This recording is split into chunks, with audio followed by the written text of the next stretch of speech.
What's the deal, people? This is Dom, Let's get everybody. It's Isaac. and this is Street Ball episode 19. 19. We already here, all right? We got a lot of good stuff for you guys today. NBA, we're going to talk about mid-season awards, Stan Van Gundy, KD, John Wall saying some greasy stuff on his podcast. Obviously, we're going to touch the NBA Elite Feat, and then we got a really exciting return to King of the Court this week, all right? So let's get it, all right? Now, midway point in the season for the NBA. Had a lot of good performances, team surprisingly good and bad. But so far this year, we're going to talk about who would win the season awards, individual awards, if the season ends today. And we're going to start off, first off, with the MVPs. A lot of good candidates right now, but Isaac, who do you think is your MVP right now if the season ended today? Personally, my MVP would be Luca. Luca's been spazzing out as a special player, and that's the one. I think Luca's gonna get it either way. But if today, I pick, yeah, Luca. I mean, that's an okay pick, but I don't think right now there's any other option besides Nikola Jokic. Nikola Jokic is having some of the like two-time MVP already back to back, and is probably having his most impressive season so far. Funky Funk, yes, three-time MVP, three in a row. Only a few guys have done that. I think it's Larry Bird, Michael Jordan, uh, Will Chamberlain. I think. Correct me if I'm wrong, chat. I don't know, but Nicola's almost averaging a triple double right now. You see these beautiful awards right here. Shout out to sportslogo.net. He's averaging almost a triple double. His team's first place in the West, and he's probably having the most efficient season he's had. He just became the Nuggets all-time leading assist guy in team history, in almost 300 less games than Fat Lever did it. Um, So he's gonna blow that out the water for sure.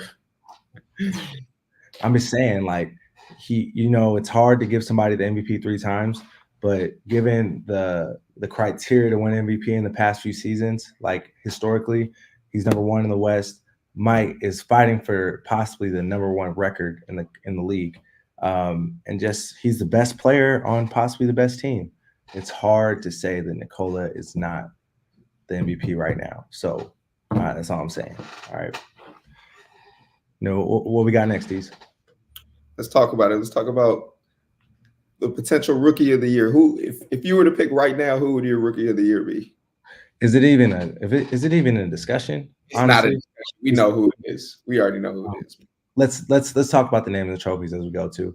MVP trophy is now called the Michael Jordan Trophy. As for Rookie of the Year, the Wilt Chamberlain Trophy, there's nobody in this conversation besides Paolo Banchero. Paolo is having borderline all-star numbers right now as a rookie. We haven't seen this since LeBron. He's totally tearing it up. Ben Matherin was there for a second early in the season, but I don't think there's a question who the rookie of the year is right now. Yeah, no, it's no question. Because Chero, I could see him becoming a Hall of Famer when it's all said and done. Because his game is nasty. I saw him at NBA Summer League. He's big as ever. He could move like a freak. He's a freak of nature, bro. And he's super skilled, super skilled. So he's gonna be a scary sight. Facts. I agree, man. I mean, that was a pretty easy conversation right there. Now we move on to the most improved award, George Mikan Trophy. Who you got on this one? Man, I'm not too sure. Buddy from the Lakers. The Lakers always got a most improved player, a dude that come out of nowhere. Who? Austin Reeves? Austin Reeves, yeah. I would say Austin Reeves. They always bring somebody to light, man. Hey, man, you're 1 for 3 so far because I think there's nobody more improved by any stretch of imagination than Laurie Markkinen. Laurie Markkinen is an all-star and everybody's light. He played on the Cavs last year and was probably the fourth, fifth option. And now he's leading the Jazz, who were supposed to be in the cellar, to they're in the playing game right now. They're in the playing right now. So I don't think that there's any question about who's the most improved player either. Laurie Markkinen is running away with that award. Nobody's catching him. Yeah, hasn't he been killing though? He's been a killer. Yeah, he's no. Like I said, last year on the Cavs, he was a role player. Now he's a star player on a team that was That's supposed to be the worst team in the league. They're literally purposely trying to fold to get the number one pick. yeah. I mean, he was a star player though, but that team was so loaded that you just couldn't see it. But yeah, I mean, he's doing what he's supposed to. For sure. What we got next? All right, we got six man of the year. John Havlicek Trophy. Is This one isn't so clear to me, to be honest. There's been a lot of guys that have had spats really good, but you know what? Even though we got a losing record this year, I think you got to give this one to Russell Westbrook. Took started as a starter, didn't really like his role at first, but has embraced the role coming off the bench and is averaging having really good numbers off the bench right now. Really embracing his role. So it's not clear cut to me. This isn't a runaway, but I think Russell Westbrook is a six man right now.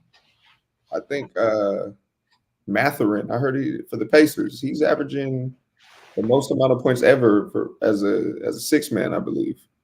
Good point. Good point. I like that.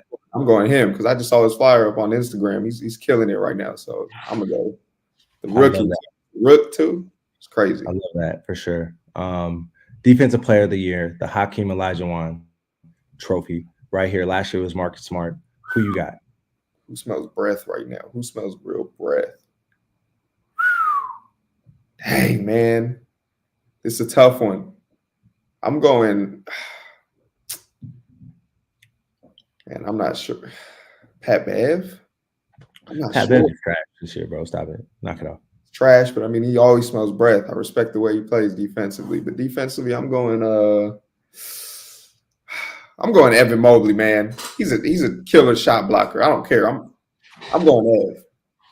Hey, nerd stat of the day, Ev leads the league in defensive win shares. And if you don't know what that is, chat, make sure you guys go and look up what that stat is. Basically, the defense while he's on the floor is like the best defense in the league. He brings the most value out of any player in the league when he's on the floor.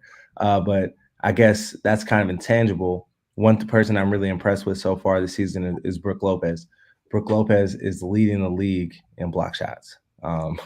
Quiet as kept on one of the best defensive teams in the league. So I think that he is a really good candidate for this one. I'm going with Brook Lopez.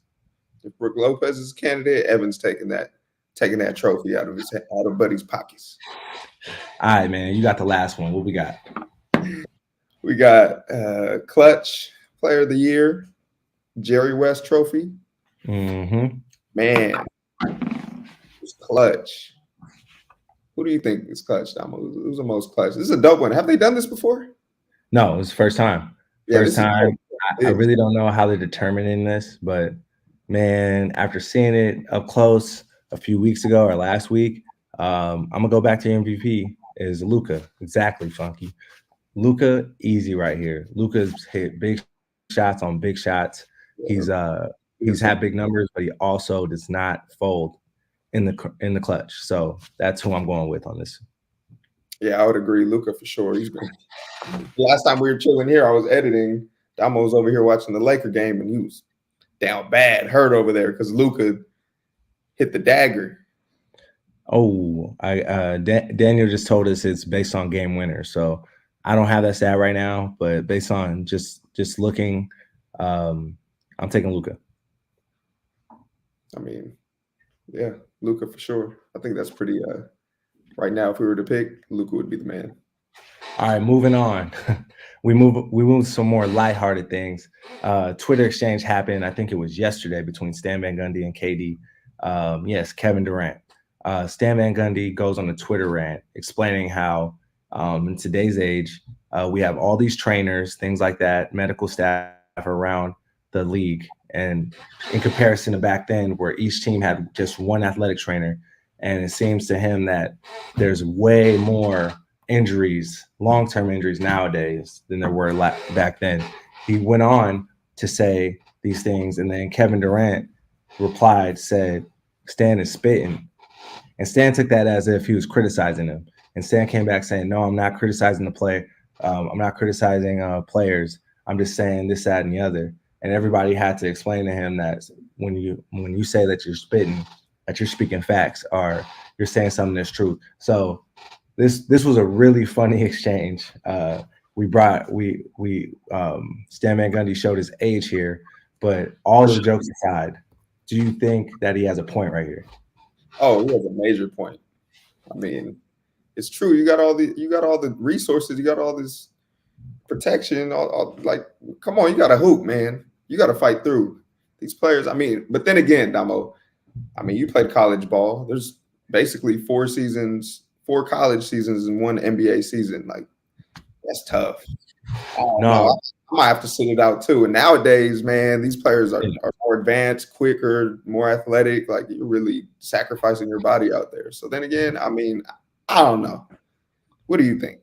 There's less contact nowadays. The rules, they promote freedom of movement. Like, you can't foul people hard anymore. So without all that being said, if we were doing the same things as we did before, you would think there would be less injuries. But I think there's longevity in this, as you know, players are playing longer, playing more seasons. But I do think there's too much babying going on day to day. People don't practice anymore. The load management, things like that. And, you know, like, bro, we were on the treadmill yesterday, huffing and puffing. Because why? We haven't ran in a month, right? So how do you expect your body to be used to playing all the time when you don't play all the time? You're going to succumb to injuries, I believe, what he's talking about. So I'm all with SVG on this one for sure. I know back in his days, dudes was playing on broken ankles and yeah. But I mean that's too much. We don't do that no more. But you got like you can't just not play because your ankle's sore, bro. Like, come on now. Like we gotta do more. It's just like when I went to a sports doctor growing up versus a regular doctor. You got a sprained ankle or something like that. The regular doctor tell you got to sit out for 2 weeks. You gonna sit out for 2 weeks when they tell you that? Hell no, I'm hooping. I'm trying to get my numbers up, boy. And you were fine. You were fine after you played. It just healed on its own throughout time. So we good. Moving on. We got some more controversial things we need to talk about. John Wall went on Theo Pinson's podcast earlier this week, and he had a lot to say. A lot of things that rub people the wrong way. In particular, he spoke about the 2017 Cavs in the playoffs. The Wizards lost to the Boston Celtics in 7 games in the Eastern Conference semifinals that year. But he claims that if they would have made it through, that LeBron and the Cavs did not want to see the Wizards that year. You didn't make it through. So what do it matter? See, that's just you just talking just to talk.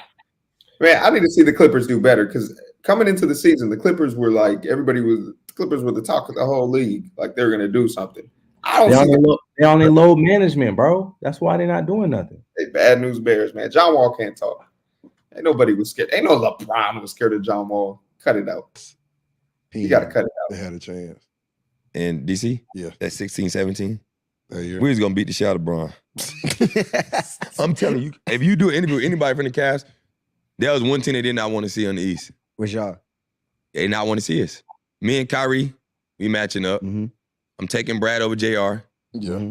You got Bron over Trevor Reeves. I'm taking, you know who. Mm-hmm. Kevin Love and Marquise Morris. I'm taking Kevin Love, but Marquise Morris can shoot threes and post up. Yeah. I'm taking Gortat over Tristan Thompson. Yeah. Oh, for sure. They're the same players. And our bench was deeper than theirs.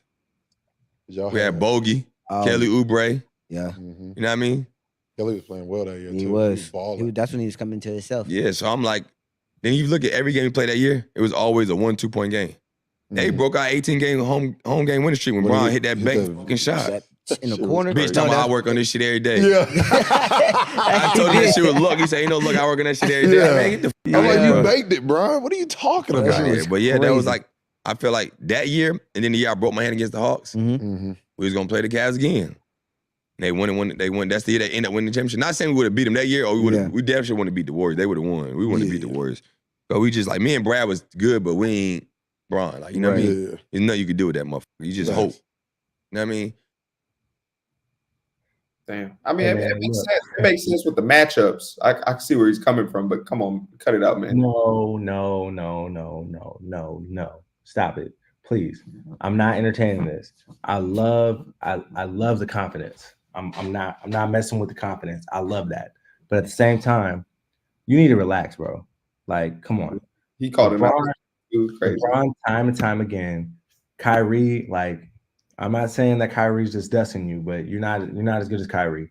The level of experience that the Cavs have, like, yeah, you played them 1 and 2 points in the regular season, but do you think that the Cavs had you circled on their regular season schedule, or was it just another game? These guys bring their level up in the playoffs. Yeah. The LeBron you played in Washington on that day when he hit that bank shot is not the same LeBron that you're going to see in the playoffs. Not the same Kyrie, not the same K Love. Knock it off, please. I'm not entertaining this at all. I'm not. Yeah, I don't think they had a chance. But I mean, love it. smooth. The matches, the way he was calling the matchups, it'll be solid to watch. But I mean, you're not beating LeBron, bro. It's not happening. No question, man. But let's move on. Hey, speaking of LeBron, bro, Yeah. I just saw a trade rumor that Evan would be sent to the Lakers for LeBron, and LeBron's going back. That's impossible because LeBron cannot be traded this year. Well, I don't know if it happened this year, but it's against his contract, so that's not possible. But maybe next year. But let's move on to my favorite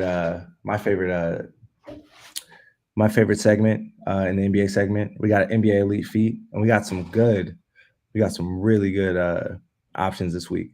First and foremost, Harden hits us with another new silhouette with the Harden Volume 7. He got the snakeskin joints out here at the Staples Center in LA with the sexy joints on the feet. All right. Like you got the leather coat or the snakeskin coat, right? You put it on his feet, bro. What you think about these, Isaac? I like this a lot. That colorway is clean, boy. Though the white with the snakeskin black in the center right there. I like that colorway a lot. What about you? What you think about these?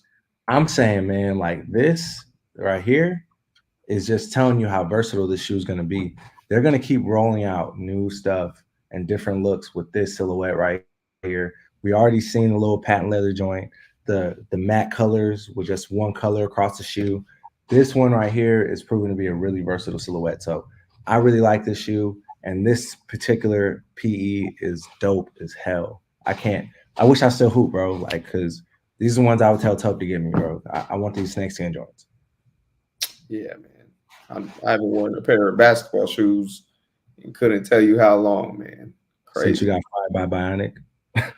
Don't do that. Don't call me out like that, bro. Don't call me out on live like that, man. All right. I gotta hop on this Balls Live in these Balls Live friends. I mean, there's runs down the street tonight. I might have to pull up. You might have to, man. You might have to show your work.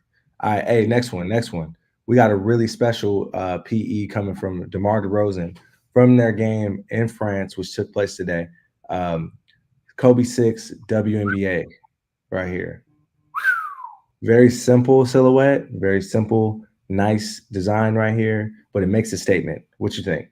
Yeah, I like it a lot. It's like that's the WNBA colors, right? I mean, they always wear that hoodie with the girl logo, the orange one. That's the color of the logo. It's orange and white. Yeah, that's dope. I like that. I really like DeMar bringing awareness to WNBA and the women's game right here. Really cool statement, especially on the stage that they're in Paris right now. It's really dope. Yeah, that's fire. Shout out to DT, man. Shout out to DT. I hope he got some burn today. I hope he did. All right. Zach LaVine in the same game debuts a New Balance Fresh Foam BB. First time ever being worn. He's holding them right there. The next photo that Daniel's going to be showing you guys shows the actual shoe right here. I like the colors. Not sure about the shape of the shoe and stuff like that, but seems like a cool concept to me.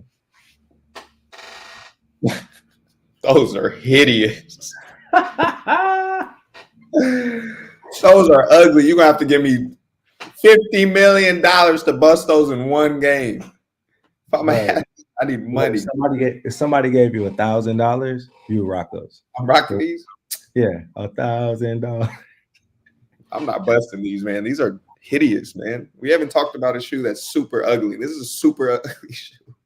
Bro, they look like they're super comfy, but they look like They something. don't look super comfy. They look terrible, bro. This is a bad shoe. It looked like they didn't put no money into this shoe.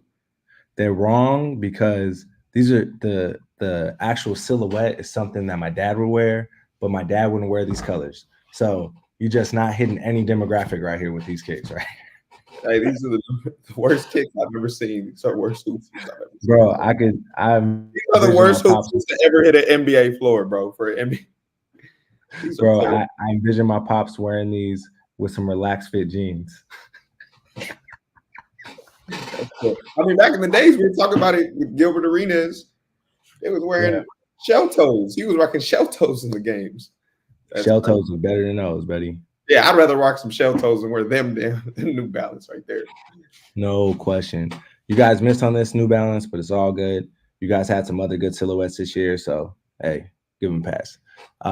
Next one, we got Gary Harris wearing. We used that LeBron wearing his own shoe, but we got LeBron. We got Gary Harris in some LeBron 20s, South Beast silhouette right here. Nice little hot pink silhouette. The upper with the pink shoelaces, and then you got the tiger swoosh over the black swoosh to show that it's South Beast. I really like this one, subtle, but really loud at the same time. Very simple. Those are sexy. I rock those. Those are tough. Compared to the New Balance, maybe it's because I just looked at the New Balance shoes before this, but these are crazy. Bro, this is the salmon collar tee, bro, that you will wear to the club right there on your feet. On your feet. Yeah, it's pinky. Hey, you feeling? Yeah, that's sway, that's sway, Daniel. You feeling yourself? You got the salmon shirt with the tiger print pants, bro. Black dress shoes on, buddy, with a chain. Who's rocking these? Gary Harris, and Orlando Magic. Those are exclusive, tough. I know, man. He must have a relationship with LeBron because those are hard. All right, last but not least, we always bring an oldie but goodie to this. Jaylen Brown was spotted this past week wearing the Kobe 6 White Del Sol. These are a classic shoe right here. One of the first Kobe 6s to be released when Kobe was still in the league. Very simple here, but they're classic. I always appreciate shoes like this, especially when young cats bring old shoes out like this for games. Yeah, no, these are fire. These are super comfy.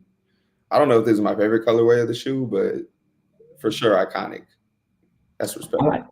I appreciate them because it's white, black, and yellow, which that's a Lakers colorway. Kobe rocked these on many occasions, and he's just paying homage. So I really appreciate it. But shout out to you. Which one was your favorite one on this list that we just mentioned? The South Beast for sure. My least favorite was the New Balance though. Oh, easy. That's easy.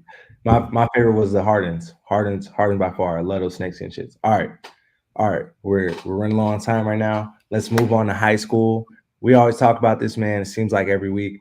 I'm getting tired of talking about this kid, man. Shut up. You're not tired of talking about him. Let me bring him in.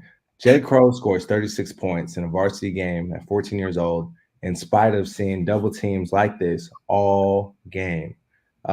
Footage courtesy of the Chat Podcast. Follow if you guys don't. Bro, honestly, this is a funny video. You see this double team. We made a TikTok out of it, made it a joke, but it gets me to thinking. We're almost done with this season. He's averaging over 35 points a game as a freshman. Is this the most impressive freshman season we've seen in our illustrious state of California in basketball? No doubt about it, for sure. This kid is a bucket. He has it all. You can't guard him. Hey, J. Crow Jr. is one of one. I was at this game. They were doubling him, triple teaming him from start to finish. Still ended up with 36. In the fourth quarter, fouled out Played a minute in the fourth. Still ended up with 36. They couldn't hold him. Hey, It was, man. don't let him touch the ball. Don't let him touch the ball, because if he touches the ball, we might lose. We'll lose without it. Don't let him touch the ball. That was the craziest thing. He's like that. Bro, I haven't seen anybody do this, let alone a freshman. Like this is crazy right here. But we'll see. But I don't think anybody's touching this as a freshman. No, let's not even talk about California, probably in the country. So let's hope Jay Crow and his team make a deep playoff run. He gets to continue the scoring tirade, and he gets to make history, man. I'm rooting for him. You know, I'm gonna be at the games. We're gonna be at the games. Next one, high school. Marcus Adams Jr., Magic Boy, had 2 crazy performances of his own. Last week in a league game, he scored 51 points and grabbed 20 rebounds. You see that by the Content Magic Twitter right there, posted on the chat. And then this week, proceeded to score 23 points in only 5 minutes of action. 5 minutes. 23 points in 5 minutes, bro. What are we doing here, man? Like this is a man amongst boys, like literally. No, he really is a man amongst boys. He's 6'8". Above the rim type of player. I'm surprised he didn't break that backboard right there, bud. Look at the reaction right here. Buddy was geeked up. Oh, he's hugging his little brother, geeked up. Like, whoa, what am I watching? Bro, he looks more traumatized than geek, but look at him. Look at his face. It looks like he's seen a ghost, dog. Hey, no, hey, Marcus is gonna have a chance to play in the league. He is gonna have a chance. I bring this up because, like, we had Marcus on the show one time. He was a good interviewee. Finally getting the notoriety he deserves. Number 87 in the country, class of 2023. Right, and probably rising depending on how he plays in the spring and summer. He's 87 in the country right now. What's that? He's 87 in the country right now. Yep. It's not it. Nah, but I mean, going from on rank to 87th overnight is no small feat. You know that. You know how they are with these rankings, man. But we talked about league a little bit. We touched on it. I think with his speed, size, his ability to shoot, play defense, he has a real chance of making it to the NBA. More than most, right? But right now, who's his comparison? Who do you compare his game to right now that you've seen in the NBA? Doesn't have to be a current player. It could be somebody that's retired. Who does he remind you of? Man, I really can't think of anybody top of the dome right now.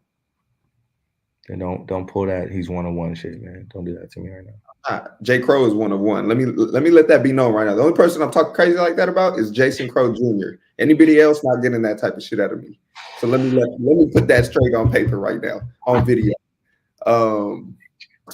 Damn, man, I don't know who to compare him to. I don't know any comparisons that remind me of Marcus' game. I don't know. What about you? You got somebody? I mean, just pure talent alone, man. There's not many guys you compare him to, but I love his ability to get into rhythm and score the way that he does.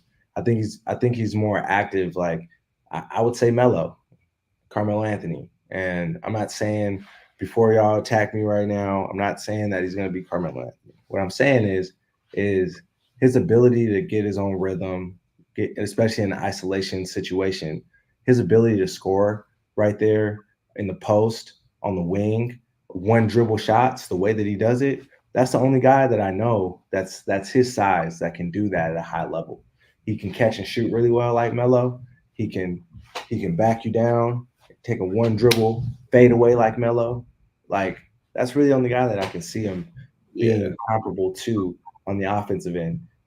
As far as defense and rebounding goes, like, that was Melo's drawback. Like, he's like, Marcus rebounds the shit out of the ball, and we've seen him play high level defense. Block everything too. He tries to block everything. So, and we've seen him play high level defense. We saw him when we discovered him against our team, and he locked up a lot of our guys. Like, he has the ability to do it on both ends. So, but offensive, he has that Melo ability to score in ISO situations. It's really impressive.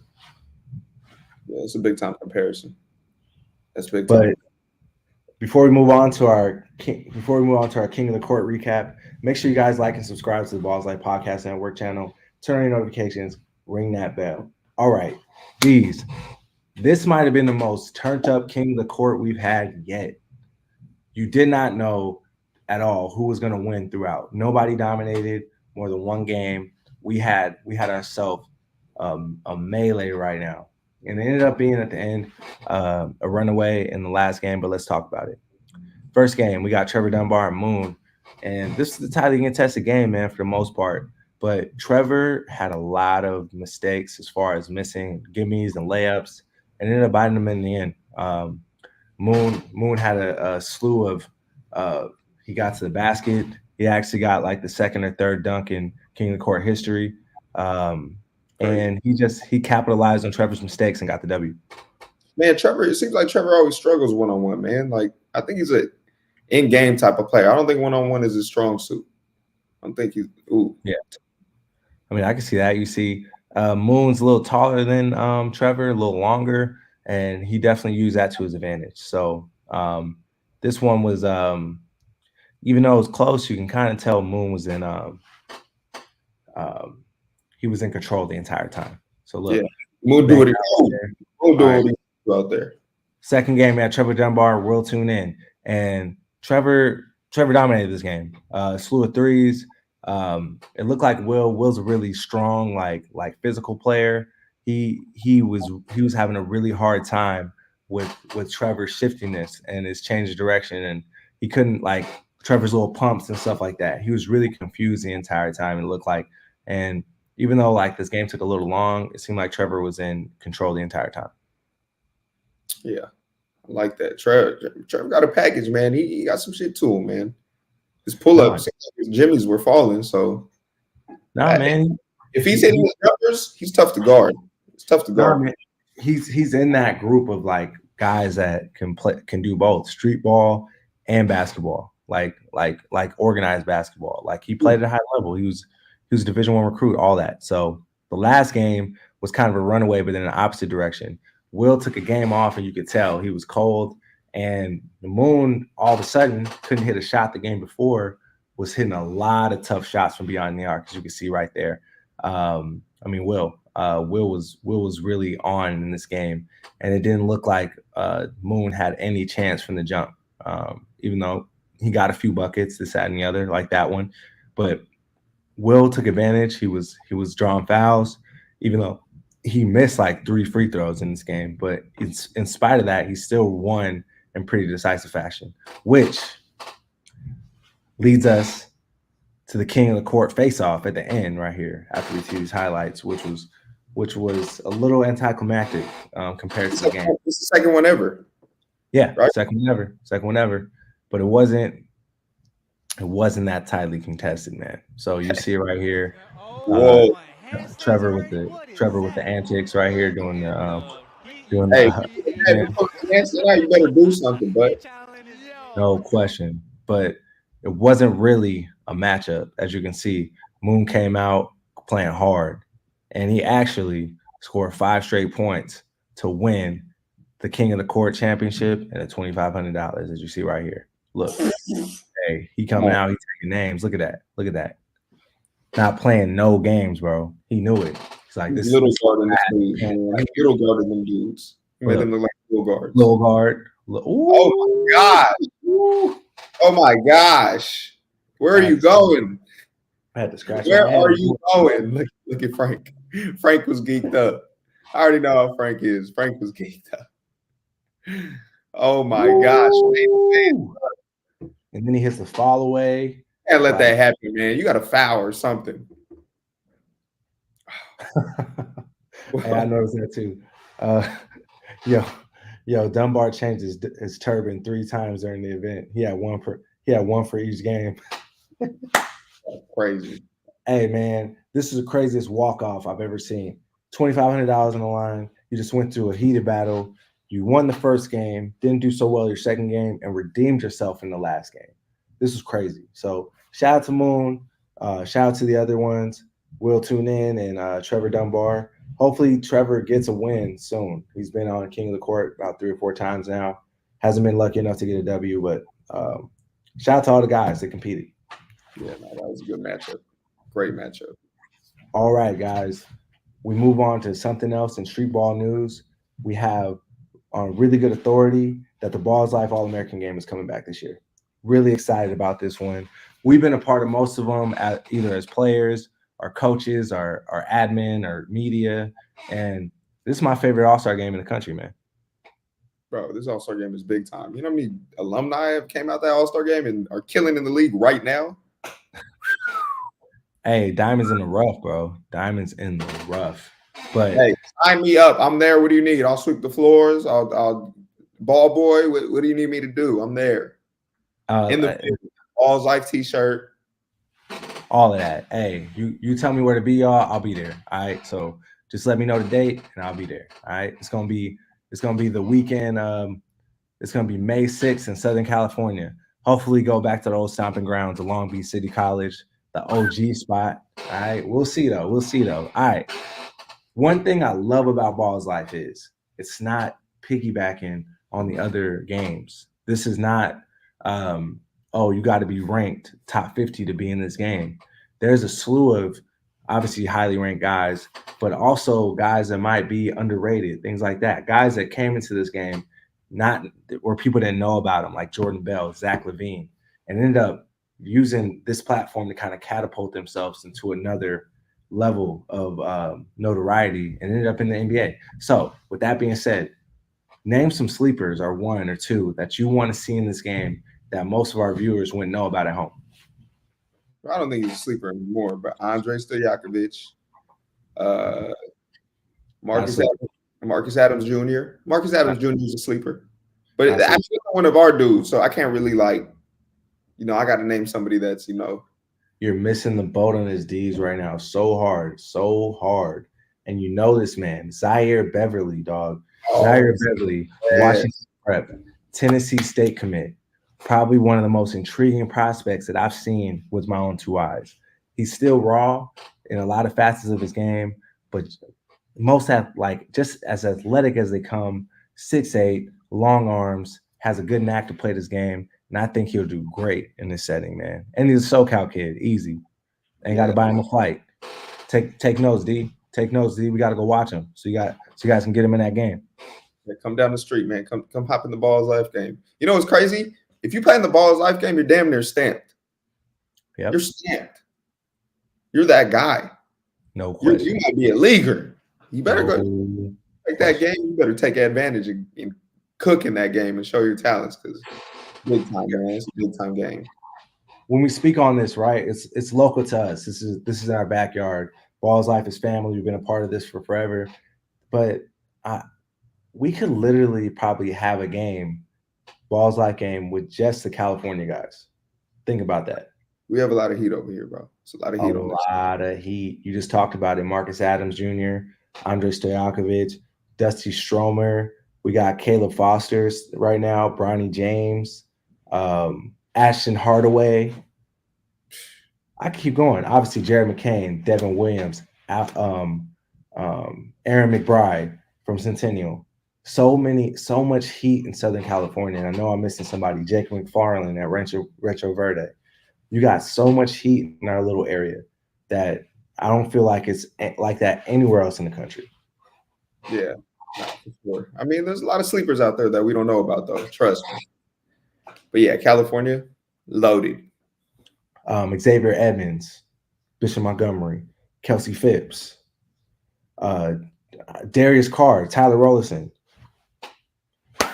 Bro, hey, Cali is deep, y'all. Cali is deep. So I hope to see most of those guys in this game. But that's all we got today.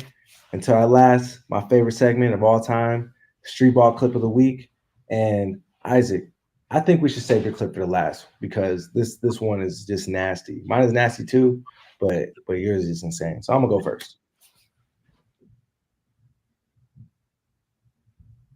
Let's get it. Whoop. Whoop.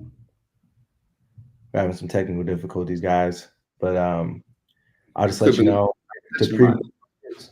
We're doing Isaac's first? Okay, let's do Isaac's first. This clip was nuts, man.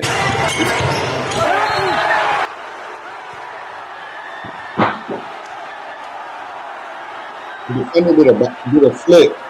The defender damn near did a flip, bro. Oh my God. Did they call that man's family? Did they make sure he was okay? I don't know, but Cole's going to be the number 1 pick in the draft. He's like grand chair. I've never seen a poster like this where he absolutely decleated the opponent. Like, this man had no idea what he was doing. And he should have, because he's in the state of Arizona and he sees these clips all the time of Koa, bro. Yeah, you shouldn't have jumped with that, man. Cole is a 6'8", big body, athletic guard. Like, don't jump. Don't jump. That was a bad I respect the confidence, same John Wall shit, but I'm not co-signing that. John Wall, that's exactly what he was on. He was on his John Wall shit. He was on his John Wall shit. I'm not co-signing his actions. I respect the confidence in himself. But hey, man, number 33, you got to relax. You got to take a seat, take a game off, go contemplate your life, come back and do better. All right. I respect it though. But I wouldn't have jumped with that, man. All right. All right. Now we got my clip. Not as good, but it's still cool. Got my man out here, college practice. Got my guy. Oh, he's like, hey, clear out, clear out, clear out, clear out. I got this, man. Ooh, between the legs, nutmeg. Oh, the whole gym went crazy. Look. Oh my gosh, he broke the dog out of. Oh, hey, who was it that broke AW when we was at 24? AW got broke off at 24. Remember when we went to 24 and the old boy was giving you buckets? Oh man, I don't remember anybody giving me buckets. Yeah, when it was a Q, bro. When I played him. Oh yeah, that's what that reminded me of right there. He nutmegged him, and then he. Oh my gosh! He was on his Kyrie. This might be more disrespectful than what Koa did. Like, you expect Koa to do that. All right, chill this out. Right here. Chill out. What Koa did was mad disrespectful, but he did a flip in the air, bro. I'm saying though, I'm not saying that it wasn't more impressive, but disrespectful though. The disrespect, like Koa just dunking like that. He didn't even mean to disrespect him because he just flat out demolished him right here. No, look, this is in the confines of practice, and your coach why the defender go like this? Why the defender go like this? Like, he got me. Your coach is trying to tell you run a play, and you say, no, I got this thing on the island. Put him over here. Back up. I got this. And in front of everybody, they're waiting, and everybody, all eyes on you. You get nutmeg and then drop to the floor. And then he scored the bucket too. Like, that's max disrespect. Like, Cole's gonna dunk on everybody. What would you rather? What situation would you rather be in? Since it's so disrespectful, bro. I would hope that practice isn't being filmed.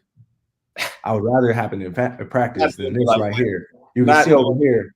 You can see over here is a sold out crowd over here. Like, look at Buddy in the air. He's doing the splits.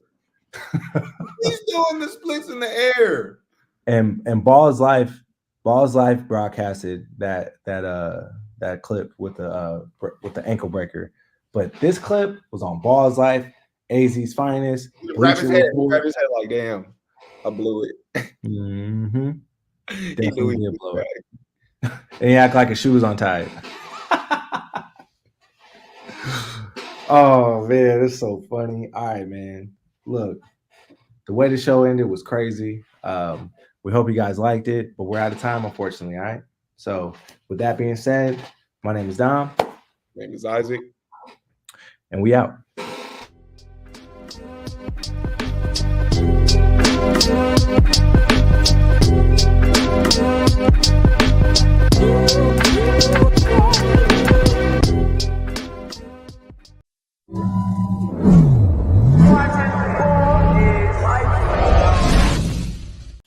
What's the deal, y'all? This is Dom. You're tuning in to the Street Ball Show with Dom and Isaac.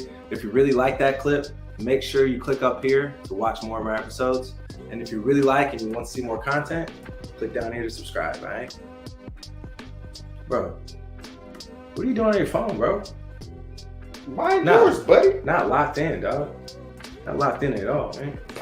Hey, Subscribe. All right. Thank you. yeah, hit that subscribe button. We out.